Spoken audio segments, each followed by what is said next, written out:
അങ്ങനെ ലൂസിഫറിൻ്റെ ട്രെയിലർ ഇറങ്ങി. കേരളം മൊത്തം, ഇന്ത്യ മൊത്തം കത്തിച്ചുകൊണ്ടിരിക്കുകയാണ്. അപ്പം ഒരു രക്ഷയില്ല കേട്ടോ. ട്രെയിലറൊക്കെ കാണുമ്പോൾ രോമാഞ്ച പുളകിതനാവുകയാണ് ഞാനൊക്കെ വീട്ടിലിരുന്ന്. പക്ഷേ ഈ വീട്ടിൽ നിന്നിട്ട് പുളകം തീരാത്തവർ റോഡിലേക്ക് ഇറങ്ങിയിട്ടുണ്ട്. റോഡിൽ മറ്റുള്ളവർക്ക് ഉപദ്രവമൊന്നുമില്ല കേട്ടോ, അതായത് സാധാരണക്കാർക്ക് ഉപദ്രവമൊന്നുമില്ല. എങ്കിൽ പോലും ഇന്ന് ഇപ്പം നമ്മുടെ എമ്പുരാൻ്റെ ബുക്ക് മൈ ഷോയിലൊക്കെ ടിക്കറ്റ് ബുക്കിംഗ് തുടങ്ങിയിട്ടുണ്ട്. അപ്പം കുറേ പേരൊക്കെ ഞാനൊരു വീഡിയോ കണ്ടു, കുറേ പേരൊക്കെ തിയേറ്ററുകളിലേക്ക് ഇടിച്ച് കയറി ചെല്ലുവാണ് ടിക്കറ്റ് ബുക്ക് ചെയ്യാനായിട്ട്.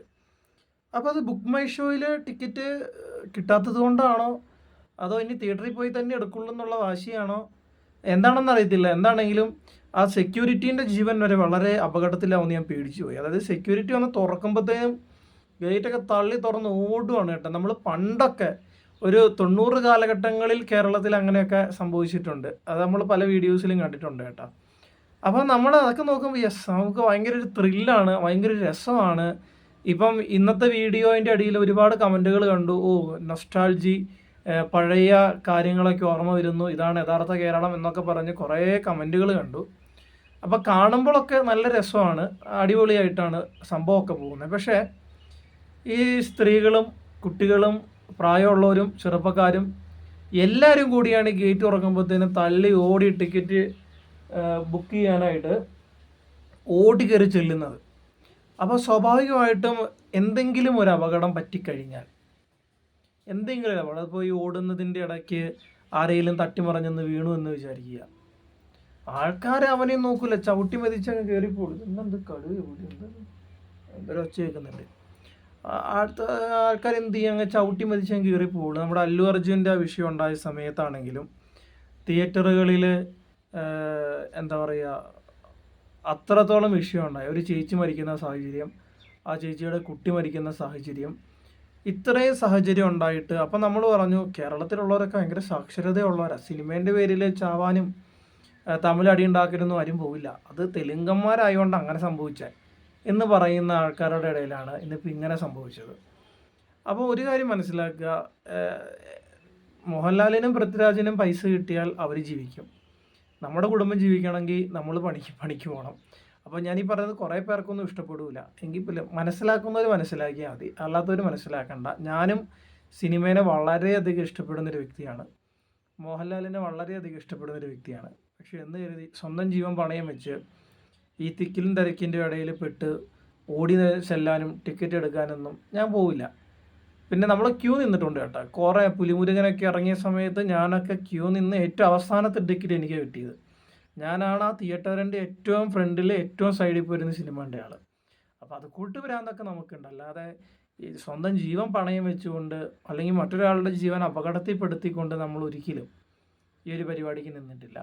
എനിക്ക് എന്നാലും മനസ്സിലാവാത്തൊരു, ഇനി ബുക്ക് മൈ ഷോയിൽ ടിക്കറ്റ് കിട്ടുമല്ലോ, പിന്നെ എന്തിനാണ് ഇവർ തിയേറ്ററിലേക്ക് ഓടിത്തള്ളി കയറി ചെല്ലുന്നതെന്ന് എനിക്ക് മനസ്സിലാകുന്നില്ല. ഇനിയിപ്പം ബുക്ക് മൈ ഷോയിൽ ഇടാത്ത കുറച്ച് സീറ്റുകൾ തിയേറ്ററിൽ ഉണ്ടാകുമായിരിക്കും, അതിന് വേണ്ടിയിട്ടായിരിക്കും. എന്താണെങ്കിലും 9 മണിക്ക് ബുക്കിംഗ് തുടങ്ങി, 9:01 ആയപ്പോഴത്തേനും ബുക്കിംഗ് ഒക്കെ കംപ്ലീറ്റ് ആയി, സെർവറൊക്കെ നിലച്ചു. എന്തായാലും എമ്പുരാൻ ഒരു തീ ഉണ്ടാക്കിയിട്ടുണ്ട്. പക്ഷേ ഒരു കാര്യം മനസ്സിലാക്കുക, അന്ന് ഇവരൊക്കെ പറഞ്ഞ കണക്ക്, ആൻ്റണി പെരുമ്പാവൂർ ഇതുവരെ കണക്ക് പറഞ്ഞിട്ടില്ല. 228 കോടി രൂപ എന്നാണ് ഞാൻ കേട്ടത്. അതായത് മറ്റേ പുള്ളി പറഞ്ഞത്, ആ കീർത്തി സുരേഷിൻ്റെ അച്ഛനെ, പുള്ളിൻ്റെ പേരെന്തായിരുന്നു മറന്നുപോയി, പുള്ളി പറഞ്ഞത് 228 കോടി രൂപ എങ്ങാണ്ടാണ് ഇതിനകത്ത് മുടക്കിയിട്ടുള്ളത്. അല്ല, പുള്ളി പറഞ്ഞ് 150 കോടി രൂപ മുടക്കിയതാണ്. അപ്പോഴാണ് മറുനാടൻ വന്നിട്ട് പറഞ്ഞ് 228 കോടി രൂപയാണ് ഈ സിനിമയ്ക്ക് വേണ്ടി മുടക്കിയത്. 350 കോടി രൂപയെങ്കിലും കിട്ടിയാൽ മാത്രമേ സംവിധായകർക്ക് അവരുടെ മുടക്ക് മുതലെങ്കിലും, അല്ല പ്രൊഡ്യൂസർമാർക്ക് അവരുടെ മുടക്ക് മുതലെങ്കിലും തിരിച്ചു കിട്ടുന്നൊരു സാഹചര്യമുള്ളൂ. അപ്പോൾ ഒരു മലയാള സിനിമ ഉണ്ടാക്കിയിട്ട് ഇത്രയും പൈസ മുടക്കാൻ ഇവർ കാണിച്ച ധൈര്യം അപാരമാണ്. അതിൻ്റെ പേരിൽ 2 തവണയെങ്കിലും ഈ സിനിമ ഞാൻ തിയേറ്ററിൽ പോയി കാണുന്നതായിരിക്കും. പൈസ പോട്ട്, നമ്മുടെ പൈസ പോട്ട്, അവർ നമ്മളൊരാളുടെ ടിക്കറ്റും കൊണ്ട് അവർ ജയിക്കുകയാണെങ്കിൽ, അല്ലെങ്കിൽ അവർ ജീവിച്ചുകൊണ്ടെങ്കിൽ ജയിച്ചു പോട്ടെ, 2 തവണയെങ്കിലും തിയേറ്ററിൽ പോയി കാണുക സിനിമ. പക്ഷെ അതിനുള്ളത് ഉണ്ടാകുമെന്നാണ് പ്രതീക്ഷ. ഇപ്പോഴും ഒരുപാട് സസ്പെൻസുകൾ ഒളിപ്പിച്ച് വെച്ചുകൊണ്ടാണ് സിനിമ ഇറങ്ങാൻ പോകുന്നത്. അപ്പോൾ നമ്മളൊക്കെ ഭയങ്കര ക്യൂരിയോസിറ്റിയാണ് കേട്ടോ. നേരത്തെ പറഞ്ഞാൽ നമ്മളൊക്കെ വീട്ടിലിരുന്നിട്ടോ എങ്ങനെയും ഒന്ന് 27-ാം തീയതി ആയാൽ മതിയായിരുന്നു. ഫസ്റ്റ് ഷോയ്ക്ക് ടിക്കറ്റ് എടുത്തിട്ടുണ്ട്, 6 മണിക്ക്, ഫാൻ ഷോയ്ക്ക് തന്നെ. അപ്പോൾ അത് കൂട്ട് ഭ്രാന്ത് നമുക്കുണ്ട്. രാവിലെ 4 മണിക്ക് എണീറ്റ് സിനിമ കാണാൻ പോവുക. അറബിക്കടലൊക്കെ അങ്ങനെ കാണാൻ പോയ സിനിമയാണ് 4 മണിക്ക്. മറ്റേ മറ്റേ അറബിക്കടൽ, അറബിക്കഥയല്ല കേട്ടോ, അറബിക്കടൽ മോഹൻലാലിൻ്റെ മരക്കാറ്, അതൊക്കെ 4 മണിക്ക് എണീറ്റ് കാണാൻ പോയ സിനിമയാണ്. പക്ഷേ അതിൻ്റെയൊക്കെ കാര്യം ഓർക്കുമ്പോൾ എനിക്ക് ഇപ്പോഴും വിഷമമുണ്ട്. കാരണം ആ സിനിമ നല്ലതായിരുന്നു, പക്ഷേ 4 മണിക്ക് എണീറ്റ് പോയി കാണേണ്ടതായിട്ടുള്ളൊരു സിനിമയൊന്നും ഇല്ലായിരുന്നു. പക്ഷേ ഈ സിനിമ ഉറപ്പായിട്ടും ഫാൻ ഷോ തന്നെ വിചാരിച്ചിരുന്നതാണ്. അത് കിട്ടും എന്നാണ് പ്രതീക്ഷ. ടിക്കറ്റ് എടുത്ത് വെക്കാമെന്ന് പറഞ്ഞിട്ടുണ്ട്, കിട്ടുമെന്നറിയില്ല. അപ്പോൾ എന്താണ് അതുകൂട്ട് ഭ്രാന്തൊക്കെ നമുക്കുണ്ട്. അല്ലാതെ ഒരാളുടെ ജീവൻ കളഞ്ഞുകൊണ്ട് അല്ലെങ്കിൽ എങ്ങനെയും എനിക്ക് ആ ടിക്കറ്റ് മേടിച്ചെടുക്കണം എന്നുള്ള രീതിയിൽ അത്രയും ഭ്രാന്തൊന്നും ഇല്ല കേട്ടോ. ജീവൻ ഒന്നേ ഉള്ളൂ, സിനിമ നമുക്ക് ഇനിയും കാണാം, പക്ഷേ ജീവിതം ഒന്നേ ഉള്ളൂ. അത് പോയി കഴിഞ്ഞാൽ പിന്നെ ഭയങ്കര പാടാണ്. അപ്പോൾ എന്തായാലും അങ്ങനെയൊക്കെയാണ് കാര്യങ്ങൾ. ഇനിയിപ്പം ഈ സിനിമ റിലീസാകുന്ന ദിവസം പാലഭിഷേകം തുടങ്ങി, പൂമാലയിടൽ തുടങ്ങി, വലിയ ഫ്ലെക്സ്, പടക്കം പൊട്ടിക്കൽ, ഒരുപാട് സംഭവങ്ങളൊക്കെ ഉണ്ടാകും. ഈ കുട്ടികളും അമ്മമാരും പ്രായമായിട്ടുള്ളവരൊക്കെ പോകുന്നവരൊക്കെ ഒന്നൊരു സൈഡിലേക്ക് മാറി നിൽക്കുക. യുവാക്കൾ ആനന്ദിക്കട്ടെ യുവാക്കൾ. എന്നാൽ യുവാക്കളാണെങ്കിലും മറ്റേ വലിയ ഫ്ലെക്സിന് മേളിൽ കയറി പാതയ്ക്ക് ഒഴിക്കുമ്പോൾ ഒന്നും ശ്രദ്ധിക്കുക.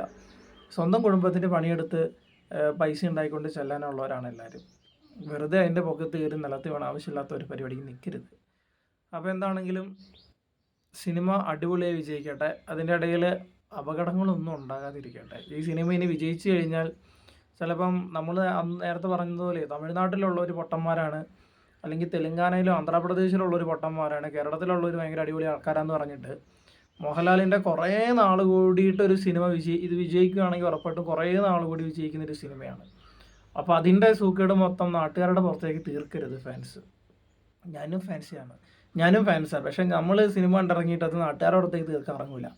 സിനിമ കണ്ടിറങ്ങും, നേരെ വീട്ടിൽ വരും, തിയേറ്ററിലിരുന്ന് കൂവിപ്പൊളിക്കലും കൈയടിക്കലും കാർച്ചിരിക്കും. എങ്കിലും പുറത്തിറങ്ങി കഴിഞ്ഞാൽ സാധാരണക്കാരായിട്ടുള്ള ആൾക്കാരുടെ ഇടയിലേക്ക് നമ്മൾ ഇന്ന് കാണിക്കാറില്ല.